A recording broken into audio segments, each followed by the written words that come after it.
welcome. This is going to be the first IFRC PGI podcast looking at issues of protection, gender and inclusion, and how we can learn from the experience of people who've been out in the field working on issues on that theme, protection, gender and inclusion. And extremely happy to have Mohamed Meadawy with us here for the first edition of this podcast. And Mohamed was the first person with the title IFRC Protection Delegate and deployed to Libya from August 2019 to December 2020, if I'm not wrong, Mohamed.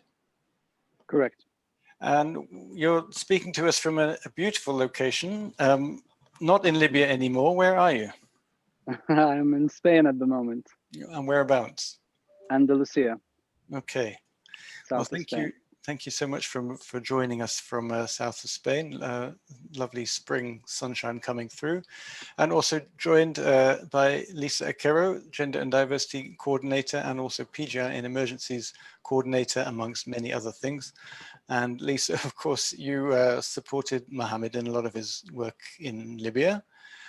And we'll go through some of the experiences there between the two of you. And my name is Stephen Wainwright. I'm the Social Inclusion and Protection Coordinator. Mohamed, you were responsible for quite a program. As I say, it was quite an innovative program, quite a first, really, in terms of a dedicated program on protection issues and gender and inclusion issues in a country office. It was called the Community Empowerment Initiative in Libya, and a multi-year protection program aimed at limiting the exposure of affected communities in Libya to actual or potential risks that threaten their physical and psychological integrity. Quite an undertaking. And your task was to establish a protection unit to do that work, to create that program in the IFRC country office in Libya, supporting that program. So my first question to you is, did you realize when you took on that position to what extent this was actually, I would say, groundbreaking, or certainly quite new for the IFRC to have such a focus on a comprehensive and multi-year protection program? Thank you, Stephen. I feel privileged to be talking to you both today, and I would like to start by thanking you personally, both for the invaluable support that you have offered to the program. And I would like to start by also dedicating a special thanks to the Swedish Red Cross, because this program was, in fact, born in Meadawy, and the Swedish Red Cross headquarters in Stockholm. Its inception was there. And the reason why I start by talking about the Swedish Red Cross and its role in the success of that program is because the Swedish Red Cross in March of 2019 decided to dedicate a full-time position to investigating the Libyan context. So I was hired as a full-time Libya desk officer between March and July of 2019 to basically study the Libyan context, study movement cooperation carefully, and study protection within the movement carefully. And the outcome was a program that was at the intersection of all these three dimensions. So we reviewed the ICRC strategy carefully, we reviewed the strategy of the IFRC, the strategy of the Swedish Red Cross as well, it's called the International Direction, and the strategy of the National Society, right? And then we carefully studied the progress of protection within the movement, where it was and where it was heading, and we were able to kind of create a projection to see where protection will be in the next 5 years or so. And finally, to have a good understanding of the Libyan context and humanitarian needs. So the program, if it was successful, it is due to that initial groundwork that placed it at the intersection of these three dimensions. So in that sense, yes, the program intended to be quite innovative in its conception of a unified protection, movement protection framework, right? Innovative in some of its tools and instruments and activities that relate to new understanding of protection in urban settings and conflicts such as community-based protection, et cetera, et cetera. So in that sense, it was to some extent innovative. Yes. Indeed. Thanks for highlighting that innovation that happened. And I think it was being created at a time where indeed the Protection in the Movement project was had started, but it was still quite in formation. It's still developing, I would say. And that Protection in the Movement process has really been trying to bring together the complementarity of different partners. And this project was really in the middle of that, developing complementarity. I mean, you were seconded, as we said, by Swedish Red Cross. You'll then to IFRC. You're supporting, of course, Libyan Red Crescent. There's a number of partner national societies also working internationally on similar themes and on related themes in the country. You touched on it a bit, but can you say a bit more about just the complexity of establishing some common understanding and a direction for something as already complex as a protection program, and then establishing that with those different partners? If you allow me, I believe also that this goes back to an axiological framework that was actually established at the beginning of the program. So initially, there were two main approaches, let's say. The first approach, perhaps this could be seen as somewhat of a mystical dimension, but in fact, it is quite practical. So at the beginning of the program, we had to rectify our intentions, basically, to set our intentions. Why do we want to do this program, right? And rectifying intentions actually allow you to have a set purpose, and a set purpose allow you to have a clear vision, and that allows you to have three essential things. One is being able to arrange your priorities. Mm-hmm. Two, to be able to select the right choices and make the right decisions. Why this is important? Because when you start the mission, you are going to be met with incredible challenges, competing interests from stakeholders, from partners, overwhelming humanitarian needs, demands from the national society, demands from the management at the country office. And within the midst of this challenge, let's put it mildly, having a clear vision and being able to have these three instruments is absolutely crucial in the success of your initiative. So as humanitarians, we ask ourselves, why are we doing what we are doing? And in the beginning of this program, I asked myself, why am I doing what I'm doing? And the answer was to ultimately alleviate suffering. And that purpose and that vision allow me to really overcome a lot of hurdles and a lot of challenges and maintain a clear view on the objective of the program. The second dimension or the second approach to the program, which directly answers your question on how movement cooperation was arranged and how the challenges were met, is basically to approach cooperation with a perspective of servitude, if I may put it. Mm-hmm. So basically, instead of coming to partners and thinking, how am I going to get my things done? You ask yourself how you're going to help those partners get their things done in very simple terms. And by allowing all the partners to be understood and be listened to, and to have a transparent and open discussion, and genuinely and sincerely working on offering a space for their success as well within the program, you actually create very strong cooperation and movement partnership. So these, I would say, that were the two crucial approaches to the success of this component of the program. Having that priority, having that clarity at the beginning is, of course, so important. And you had beyond just the emphasizing wanting to alleviate suffering, right? Then I think in terms of the modality of the program, in that early documentation that you shared, there was this focus on ownership, on complementarity, on localization, on tailored intervention. And that seemed to be, from what we've discussed before, quite crucial to the success of that design phase. Can you tell us maybe a bit more about whether those four principles, they continued throughout the design phase, and how you were able to turn those principles into a reality?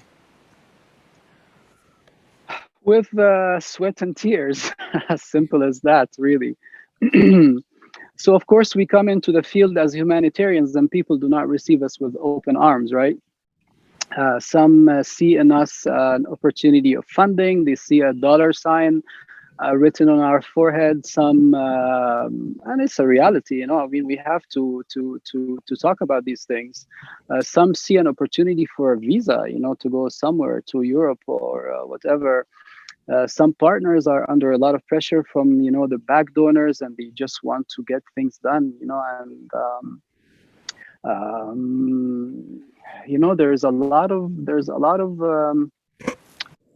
of competing competing interests, and you need to be able to carefully maneuver between these challenges and be persistent, and also explain things to everyone. You would be surprised of how much talking to people and explaining things actually works. So yeah, being persistent, being transparent, and being open, and explaining why you want to do something the way you want to do it makes people understand that you are sincere, and you're not necessarily just wanting, you know, to get things done your way, and that's about it. It is for a purpose, and it's for the common good. You know, it's for the success of the program.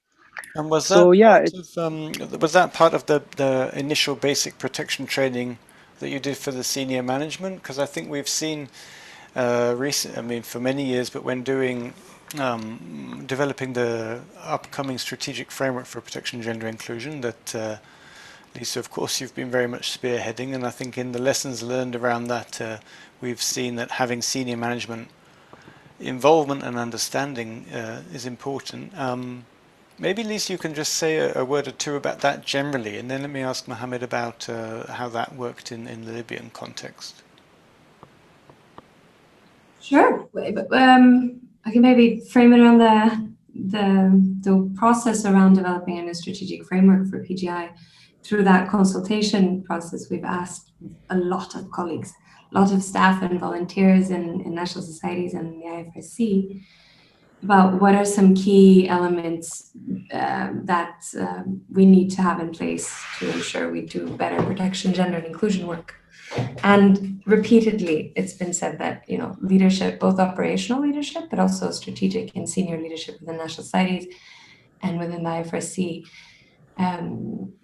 when they show an understanding of what protection, gender, and inclusion is, that's when you can really move the agenda and see the impacts on the ground, really, from the national society. And it's more at an overall level to understand the complexities of PGI work, how many elements and how many, you know, layers there is to that work, but also having some specified knowledge as to those different themes that we prioritize, such as sexual and gender-based violence or child protection or trafficking in persons, to be aware and to understand what it means for an organization to work on those topics is really crucial, we find. And then in the Libyan experience, then Mohamed, when you had those initial briefings, I guess that was part of the reason for having those workshops with the senior management team How did that go? I mean, was it smooth? Was it a struggle? Absolutely, it was a complete turnaround. I remember my first conversation with my counterpart at the National Society. The first thing he told me, he's like, he's a dear colleague. He said, "Listen, brother, you know, this is a conservative Muslim society, and we don't want any of this gender stuff, you know. So if you want to do work here, you know, just none of this gender stuff is gonna happen." I took it politely and I said, of course, I mean, I am Muslim too, and I completely understand. And nothing is going to happen that you don't want it to happen. You know, you need to be certain of that. So after we did the first seminar, just by sitting down and explaining things to, you know, to the senior management, is like, what is gender? You know, what is protection, etc., etc. This same person, you know, bangs on the table and he's like, so what is the problem then? What is the fuss all about? That same person. He's like, so what is the fuss all about then about gender? I mean, this is absolutely needed, you know, in the field. And in fact, the program shifted from a focus on community-based protection, right? Which was the initial, I mean, the concept note was just a guiding document, right? We're not going there to implement the concept note. So the concept note that initially, you know, thought that it would be community-based protection, but then the national side actually it's like, forget about community-based protection. We want protection, gender, and inclusion. These are the problems that we meet in the field, right? So yeah, so that was instrumental, absolutely. Yeah, it was a very, very positive experience. Yeah. And that was in that design workshop when that turnaround happened, when that. No, that was Earlier on. 4 weeks into, yes, 4 weeks into my mission. It was in September. And also to just give you an idea on how this approach worked and other approaches that are actually unfortunately common in the movement does not work. Yeah. After we had that workshop, a colleague from the Libyan Red Cross pulled me to the side and he's like, you know what? Just a few months ago, we walked out of a meeting with, and he names, you know, a major humanitarian organization because of the way they talk to them about gender. You know, it was just a very condescending and you know, an arrogant way about how they are going to and how they think that this is right and how Libya needs this and that. They walked out of the meeting, you know. So yeah, so that really stresses the fact that we need to be careful with our approach, and ownership, as you mentioned in the beginning, needs to be definitely prioritized. Right. I mean, I think it's creating that common ground, isn't it? That common space where we can have a conversation about something that we often use different words to mean the same thing, and don't realize we're actually talking about the same issue because we're so sort of Correct. used to a certain way of thinking. And that's why, I mean, I always thought that the amount of emphasis that you put on the design phase for that reason, right? And we talked, I think, once about, you know, this wonderful garden behind you, and anybody who's done any gardening or any cooking or any decorating, they know that, you know, 80% of the work is the preparation. Actually, you really need to pull out all the weeds and prepare all the ground very extensively before you plant anything. Otherwise, it doesn't grow. And I think the design phase was a bit like that. You really looked at the core aspects of Libyan Red Crescent relevant to the program. You had assessment on their planning, monitoring, evaluation, reporting capacity, their volunteer management and development situation, where they were, what they knew about CEA and PSS. So all of that detailed assessment and analysis, it led up to the program design workshop that you were both present at.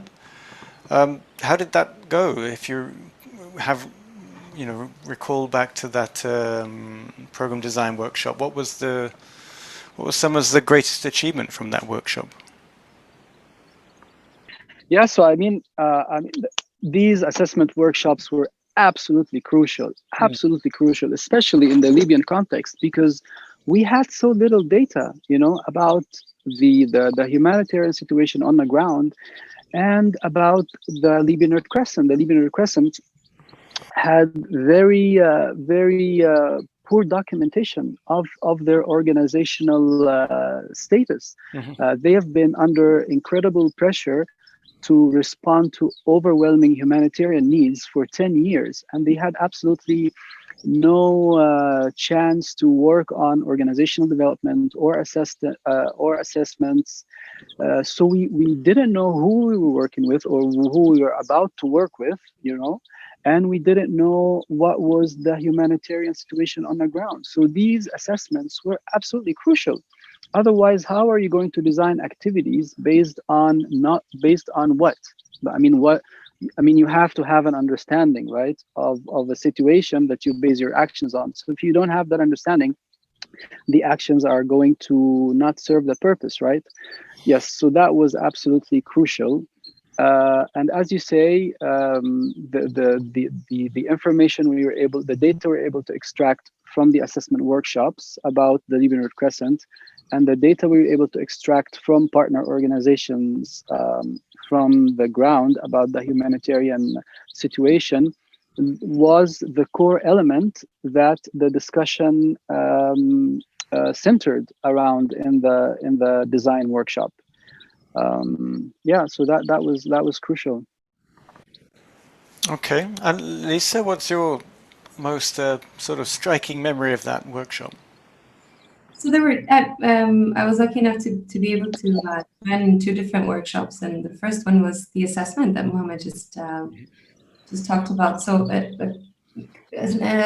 3-day workshop together jointly with the Libyan Red Cross and colleagues, trying to figure out what are their capacities to do this work, and what would they be asking for support to build capacities on, first and foremost, and then what next, and then what next. And that assessment workshop was really I've never been a part of something like that before, to be honest, which is, I guess it just says a lot about how we haven't been able to do something like that before, no?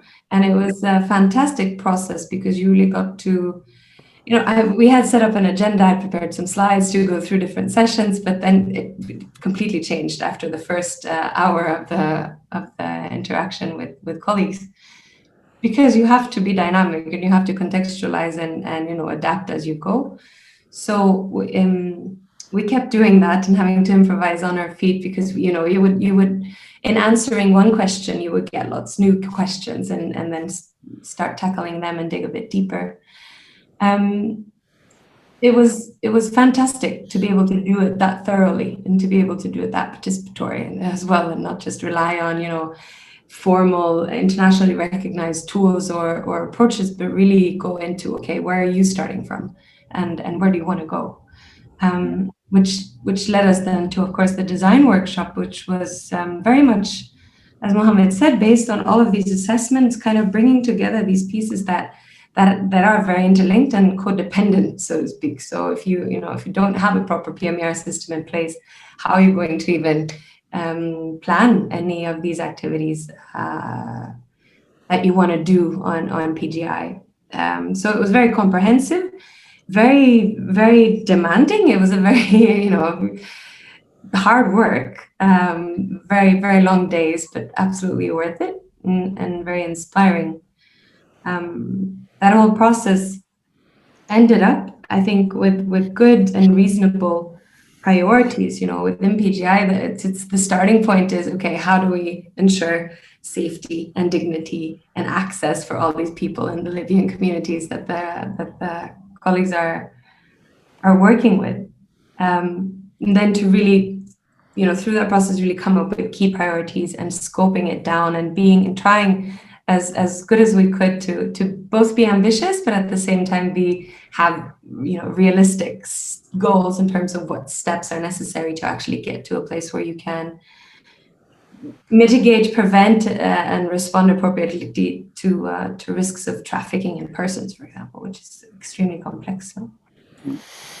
Yeah, I mean, and just I mean, Lisa reminded me that it was 6 days, huh? Mm. Of 9 to 6, right? Of the senior management team of the Libyan Red Crescent, which were a group of 6 or so colleagues. I4C represented, the ICRC represented, the Swedish Red Cross, the British Red Cross. Perhaps there was also the German Red Cross and Italian Red Cross and Danish on and off. So all of these kind of brains, looking at the material and the data that we collected and basically just going at it. It was just nonstop discussions and analysis and opinions. I mean, I think Lisa would agree with me. It was it's probably the proudest achievement of the mission, without a doubt. It was incredible. Yeah. Absolutely. I mean, having looked at it a little bit from back in Geneva and watching it being developed and hearing a little bit daily updates, I think, Elisa, from you when you were there, and then the final outcome, I think you're right to be proud of the achievement of what came out of that, especially with so many different partners involved, and even just having that commitment, I think, of senior leadership to be present for that long is quite an achievement already, and bore some fruits from that. Then, I mean, uh, we had a lot of energy, right? A lot of sense of ownership, I think, indeed, built from that workshop. That was great, and then also the project proposal itself, that's aiming to reduce protection risks in Libya, and it had and still has 3 main outcomes, 3 components that were really focusing on protection mainstreaming as a basis, some specialized protection, gender and inclusion services, and also working with and working with the National Society on their operational and technical capacity, of course linked to all that assessment work. So it was interesting actually coming back and looking at that a year later, that these are 3 of the 4 components that we've really highlighted in the protection, gender and inclusion draft strategic framework. So there's a real sense of continuity there, and I think also contributed to the development of that framework. So a question to both of you, but I'll start with you, Mohamed. You touched on it a bit, but why those 3 intersecting elements? Why do we need all 3 of them there, and how do they support each other?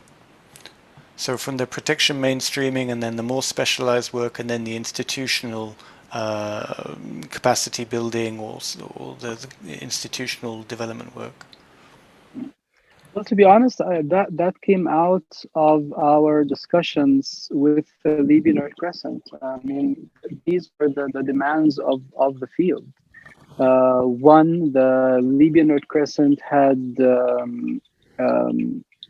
quite a number of operations, going on the ground, and they clearly expressed to us that these operations are happening without any backdrop of any standards or standards of protection or any gender perspectives. So they really called for that, to be mainstreamed through all of their operations. That was one of their first demands and priorities. Plus, when we had during the design workshop, when we were working in these small, working groups, we divided Libya into the different districts, and each group was working on a number of districts, trying to identify what are the main risks and protection risks in those districts. And we came up with a number of risks that the senior management team agreed that they were, the priority risks, which required an intervention focusing on specialized protection services in, anti-trafficking. That, I mean, to our surprise, this was the biggest protection risk in Libya. I wasn't aware of that, even though I worked on that contract for many months. So that really came out of the discussions. with the Libyan Red Crescent, and I guess the third element is more of like a logical progression. You know, if you want to establish these two elements, you need to have capacity that will be able to understand and implement the activities. So yeah. Okay. So Lisa, I mean, from your also memory of how those three, essential pieces got put together, but maybe also reflecting on, I mean, your other experiences in other national society contexts, and then this recent exercise on building the strategic framework, something that you might want to add on why those three components are always so necessary, actually. Yeah, well, it is because they're very much linked, no? And I'd say, this is when you're able to go through a process like we were lucky to be a part of with the Libyan Red Crescent. You start with the risks, obviously, as Mohamed was saying, that you try to really get colleagues, they are out there every day. They're staff and volunteers, they're working with these communities, and they know what's going on. Obviously, they're the first ones to know. So then once you kind of try and decipher that or elaborate a bit on that, what does that mean? Who is, unsafe in the community? And then just accompanying colleagues and asking the right questions around why are women less safe than men, for example, in a given community? And how does this affect their lives? It's the same type of question we would then ask to the national society or to colleagues as to, how, who, and when, and where would you be able to address this? And really, through that process, they identify, of course, well, we would start an awareness raising campaign in a community, for example. They will come up with suggested activities, but then, okay, what do you need to do that? First, you need the information that you want to share, right? You need to know what you want to say.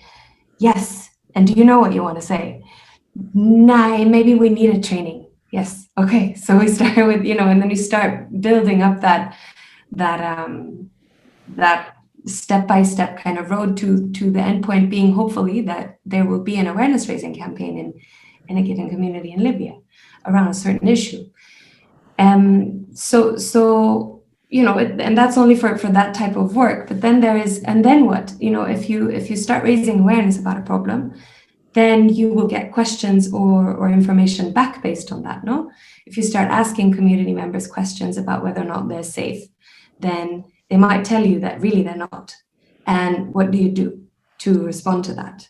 What do you set up if a woman tells you she's been violated? Then you have to specialize your response, no? So then you come into the whole, the mapping the referral pathways and everything. And to be able to do that appropriately, you need more specialized expertise. So it comes quite naturally just by asking really the right questions at the right timing and really kind of tediously asking all the details, like, when will you do it? Will you do it, or will your colleague do it, and how? And let me just add, I mean, please. Those three elements did exist in the concept note, but it didn't mean anything because it was just theoretical. It only became significant and a reality when it came out of the national society and out of the reality of the field. Then it was it verified. Before that, it was just theoretical. Then you're all ready to start implementation. With a multi-year budget, an activity plan, a log frame, a monitoring and evaluation plan, a risk registry, you've got the buy-in from the leadership, the partners are on board. You've done pretty much thought of everything that you could possibly have thought of to have the ground prepared nicely for planting the seeds of protection.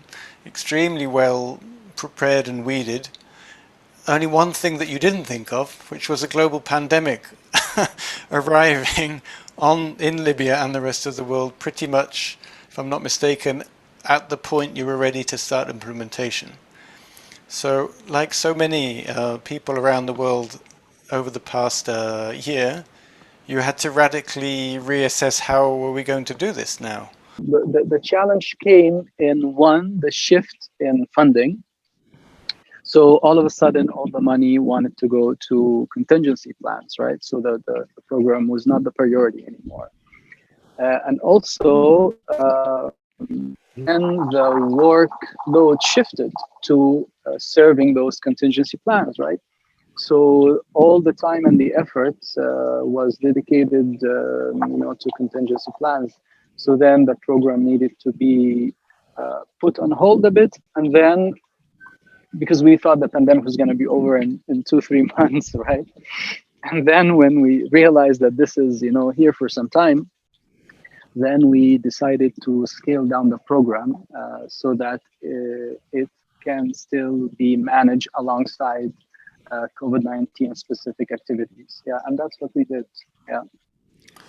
Yeah, I mean, you'd mentioned before that indeed, because of the security concerns in Libya, in any case, you were never able to actually visit the country, which of course is Correct.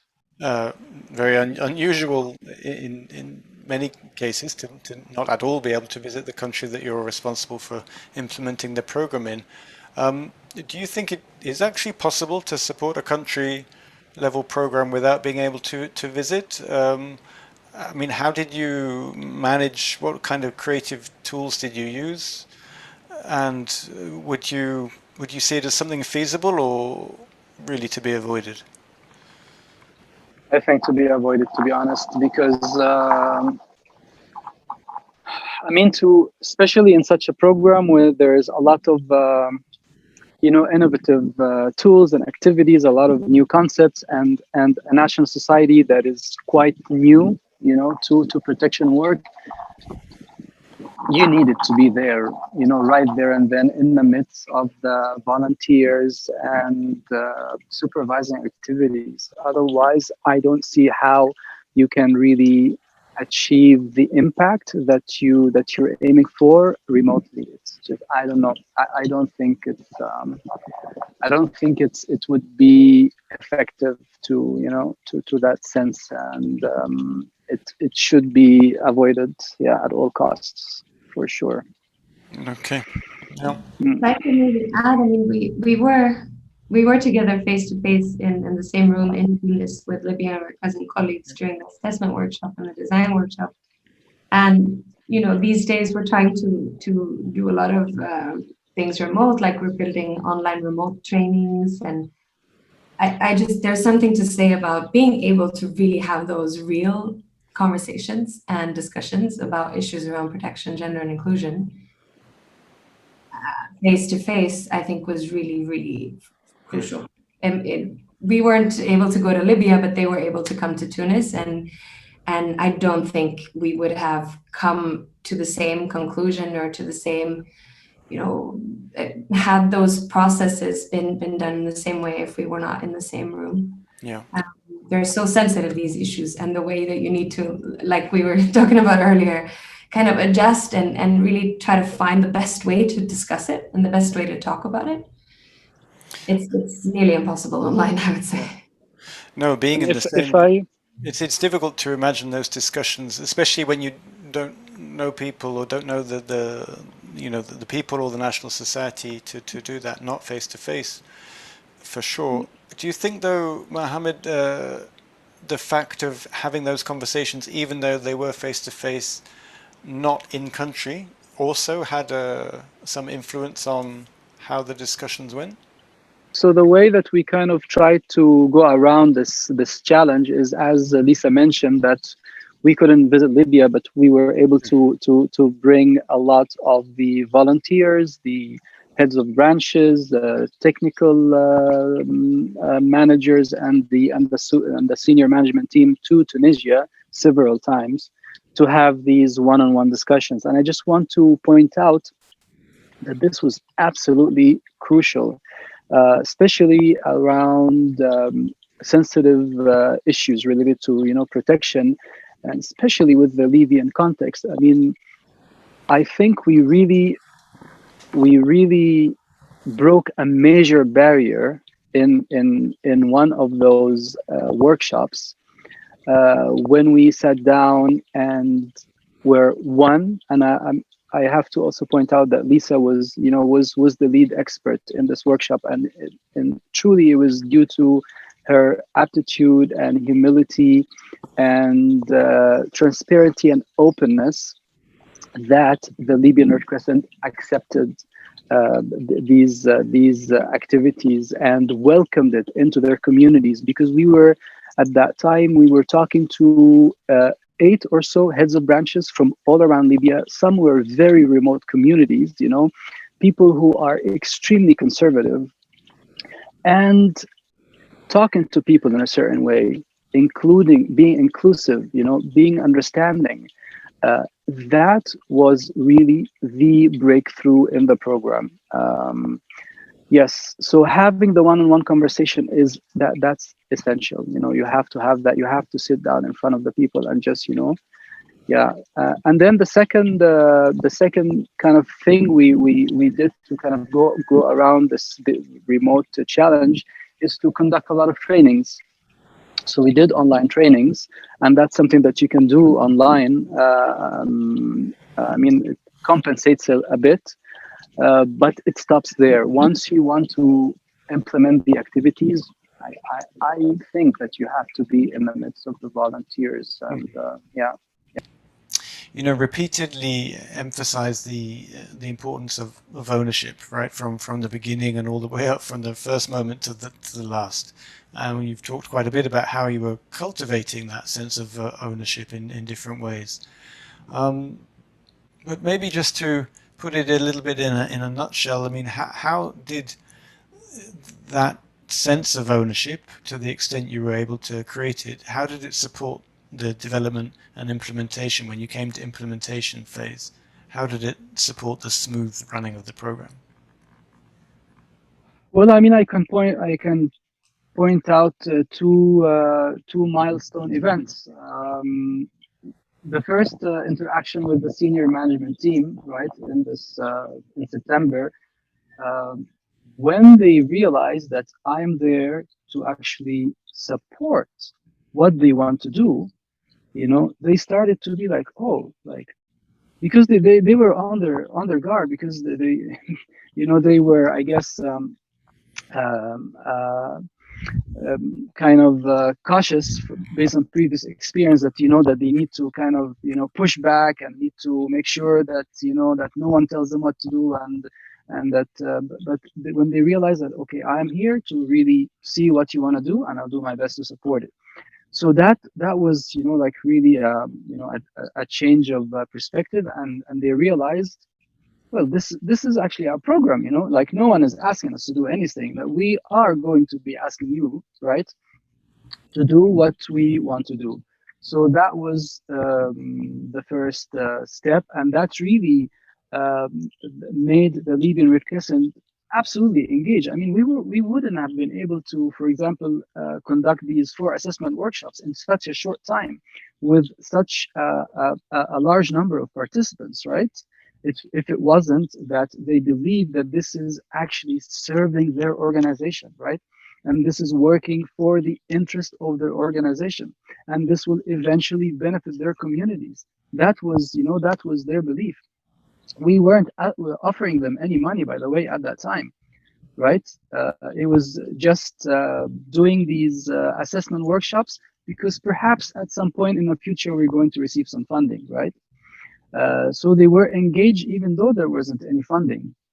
We were designing a program without any confirmed source of funding. And then the next step is how they were engaged in the program design workshop. 6 or 7 senior management team colleagues sitting every single day from 9 to 6, talking their hearts out and squeezing their brains, because they knew that they're going to go home with that program as their own. So if there was no sense of ownership, none of this would have happened. As simple as that, as simple as that. It's been really fascinating to kind of look back in time and look back from a different perspective. Now you're a few hundred or maybe 1,000 miles away in Andalusia, far from Libya. You have that benefit of hindsight, and which can be a wonderful thing. Indulging in that for a moment, if you could go back in time and do it all over again, What piece of advice would you give your former self if you could go back and say, okay, Mohamed, these are a couple of things you really need to keep in mind for this project?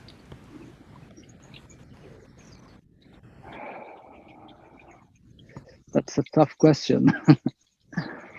I mean, one, to be honestly, to be more strong. I would have, and I would have told myself to be more strong, because because success was just you know, a stone throw away. Really, is just persevere, believe in what you're doing, be strong. Looking back now, it would have helped to understand that we are, as humanitarians, at a certain point in time where we are going through an identity crisis, where we have kind of transformed from a grassroots movement to sort of an enterprise. And along the way, I believe we have lost a lot of our value system. And that's an honest discussion that we really need to have, to go back to humanitarian values, and to carry those values in our hearts and have those values reflected in our actions. I think that's a crucial discussion, but maybe for another time. You know, in the spirit of learning and really having honest discussions about how to get better, we've been talking about the importance of ownership and the institutional capacity of a national society as an organization to be able to work with these issues. Can you give the IFRC a bit of a thought or advice in the same regard, in terms of what do you think the IFRC should work to improve in terms of its institutional capacity to do this work? To be honest, I think, I mean, I've had a brief experience with the IFRC, and I think it's mainly due to lack of funding so far. I mean, the expertise is there, the willingness is there, the support and solidarity is there, the spirit is there, but there is no money, you know, as far as I can see. So honestly, there is no advice to give except to maybe national societies that they should give more money, they should fund more crucial critical positions, you know, around the regions. It's mainly, from what I have seen in my brief experience, it's mainly a problem of funding. Otherwise, the most of the essential elements of success and support are truly present. Yeah. And we didn't pay you to say that, so We didn't. We have no, not at all. No, no. This is free of charge. No, I'm not getting paid at all. very good. No. It was really a pleasure to talk to you guys. And to be honest, since I left, I haven't really had a chance to kind of, you know, look back at what happened. And it was a pleasure to go through the this initiative with you, and look back with an analytical and critical eye. It was a pleasure. Thank you for this opportunity. Well, thank you so much for the time. I mean, it's extremely valuable and useful. I mean, and not it's been fascinating for us, I'm sure, but of course, I think that experience, because it is so unique in many senses, that experience in Libya, and it's also so sort of contained, if you know what I mean. You know, we had that beginning and developed it in that very thanks to you, in this very comprehensive and careful way, and then we sort of see the development and see the outcome, and so it makes it very useful, I think, for other IFRC staff and other national societies to look at this phased approach and what needs to happen in each phase. And really happy to hear that. Yeah, absolutely. Yeah, no, I think, as I say, this gardening metaphor is kind of stuck in my head now. But without that kind of preparation, nothing will grow, or it will grow quickly and then it will die soon after that. So to have that preparation. Can't agree with you more. Great. Well, thank you for joining us from sunny Andalusia. And with that, With we'll pleasure.